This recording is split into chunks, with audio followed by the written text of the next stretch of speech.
नमस्कार दोस्तों, good morning, good afternoon, good evening. आज की कहानी एक ऐसी बहादुर महिला की है जिसने अपने साहस और अपने क्रांतिकारी कदमों से भारत के फ्रीडम स्ट्रगल में ऐसी निशानी छोड़ी जिसको आप आज भी सुने या पढ़ें तो सिर्फ प्रेरित होंगे।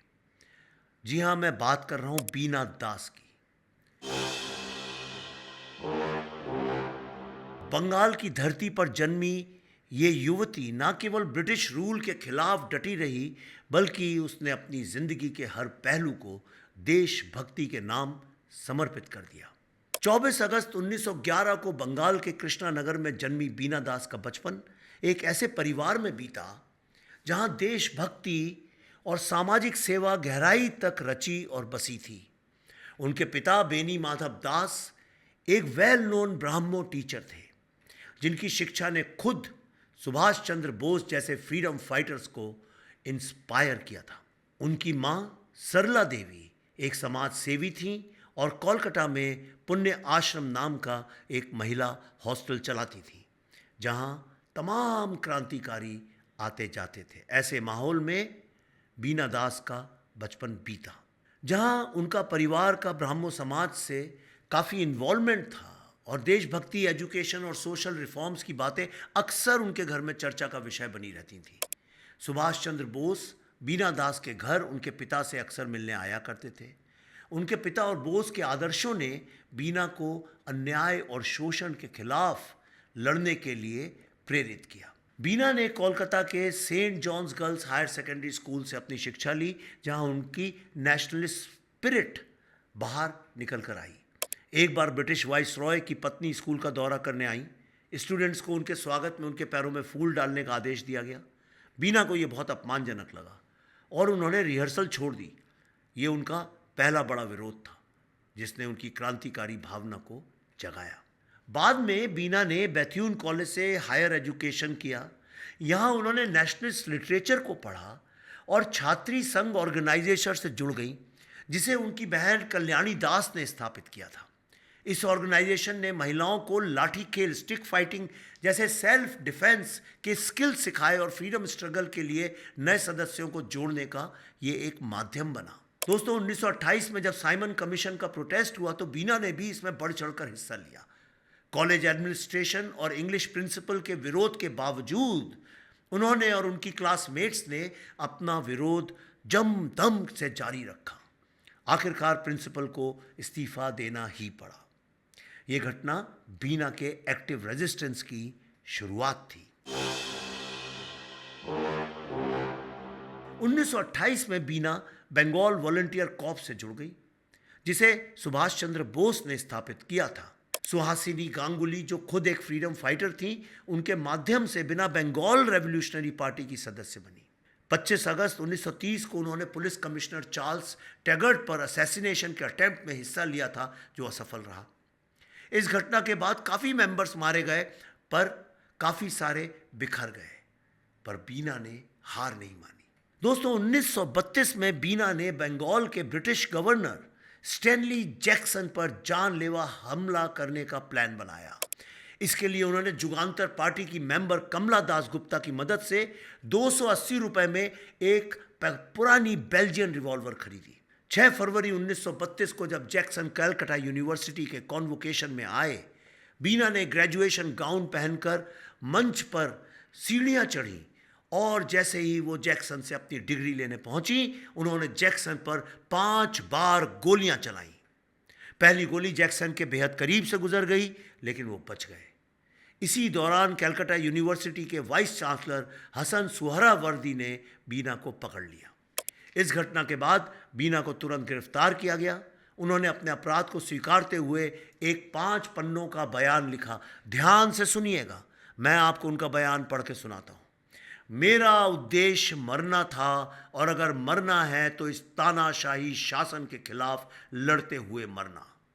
मैंने अपने देश के लिए प्यार से प्रेरित होकर गवर्नर पर गोली चलाई। बीना को इंडियन पीनल कोड की धारा 307 के तहत 9 साल के कठोर कारावास की सजा सुनाई गई। जेल में बीना ने असहनीय यातनाएं झेली, लेकिन अपने साथियों का नाम कभी उजागर नहीं किया। उनकी ब्रेवरी ने कई महिलाओं को स्वतंत्रता आंदोलन में शामिल होने के लिए प्रेरित किया। 1939 में महात्मा गांधी के प्रयासों से उनकी रिहाई हुई। इसके बाद उन्होंने कांग्रेस में शामिल होकर 1942 के क्विट इंडिया मूवमेंट में भाग लिया। उन्हें फिर से गिरफ्तार कर लिया गया और 1945 तक जेल में रहीं। आज़ादी के बाद बीना बंगाल प्रोविंशियल लेजिस्लेटिव असेंबली, जो कि 1946-47 की बात है, और वेस्ट बंगाल लेजिस्लेटिव असेंबली में 1947 से 1951 तक उसकी सदस्य रहीं। 1947 में उन्होंने जुगांतर पार्टी में उनके फेलो रेवोल्यूशनरी जतिश चंद्र भौमिक से शादी की। 1960 में बीना दास को उनके सामाजिक कार्यों के लिए पद्मश्री से सम्मानित किया गया, लेकिन उनके जीवन के अंतिम साल गरीबी और आइसोलेशन में बीते। बीना दास का निधन 26 दिसंबर 1946 को बहुत दुखद परिस्थितियों में हुआ। उनकी डीकम्पोज बॉडी ऋषिकेश के एक गड्ढे में पाई गई, जिसे पहचानने में कई हफ्ते लग गए। इस क्रांतिकारी ने देश की आज़ादी के लिए अपना सब कुछ न्योछावर कर दिया, लेकिन उनका अंत गुमनामी और गरीबी में हुआ। इस खबर ने पूरे देश को एक गहरे शोक में डाल दिया। दोस्तों, अब मैं आपको एक बड़ी विचित्र बात बताता हूं। बीना दास ने सन 1932 में ग्रेजुएशन किया था यूनिवर्सिटी ऑफ कैलकाटा से, लेकिन आप जानते हैं उनको डिग्री कब मिली? डिग्री मिली उसके लगभग 80 साल बाद, सन 2012 में।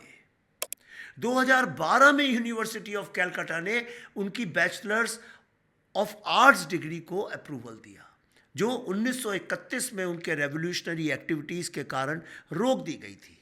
बीना दास ने अपने मेमोयर शंकल झंकार में अपने रिफ्लेक्शंस और एक्सपीरियंसेस को डॉक्यूमेंट करते हुए लिखा है, आज भी मैं भूख से कराहते गरीबों की चुपचाप सहन करती पीड़ा को सुन सकती हूँ। The journey has not yet ended. उनकी ये कहानी हमें याद दिलाती है कि स्वतंत्रता का मूल्य क्या है और इसे हासिल करने के लिए किन बलिदानों की ज़रूरत होती है। हमें शर्म आनी चाहिए कि हमारे देश के ऐसे वीर रेवोल्यूशनरीज़ की ज़िंदगी के अंतिम पल में उन्हें वो हासिल नहीं हो पाया जिसके लिए उन्होंने अपनी पूरी ज़िंदगी लड़ते लड़ते देश को वो दिलाया जो पहले हमारे पास नहीं थी, और वो चीज़ थी डिग्निटी। तो दोस्तों, यही थी बीना दास की कहानी। बीना दास की कहानी आप मेरी अगली फिल्म द दिल्ली फाइल्स में उसका एक अंश देख सकते हैं। बीना दास की कहानी एक ऐसी महिला जिनकी वीरता और त्याग हमें हमेशा प्रेरित करती रहेगी। उम्मीद है आपको आज का ये एपिसोड पसंद आया होगा। देखिए दोस्तों, मेरी कोशिश सिर्फ इतनी है कि बंगाल जो फ्रीडम मूवमेंट के चलते जो एक हिंसा हिंदुओं के ऊपर हुई, जो हिंदू जेनोसाइड हुआ, उससे जुड़े कई पहलू, कई कहानियाँ, कई प्रेरणा वाली, कई स्ट्रगल और कई फ्रीडम फाइटर्स की कहानियाँ मैं आप तक ला पाऊँ, ताकि आपको समझ में आए कि जो भूत में हुआ था क्या वो वर्तमान में भी हो रहा है, और अगर हो रहा है तो उससे ज़्यादा हो रहा है कि कम हो रहा है। और यही मैं द दिल्ली फाइल्स के ज़रिए आप तक सत्य निडरता के साथ, निर्भीकता के साथ लाना चाहता हूँ। मुझे आशीर्वाद दीजिए, प्लीज़ ब्लेस अस, ताकि एक अनसुनी कहानी आपके पास जल्द से जल्द ला सकूं। तब तक के लिए जय हिंद।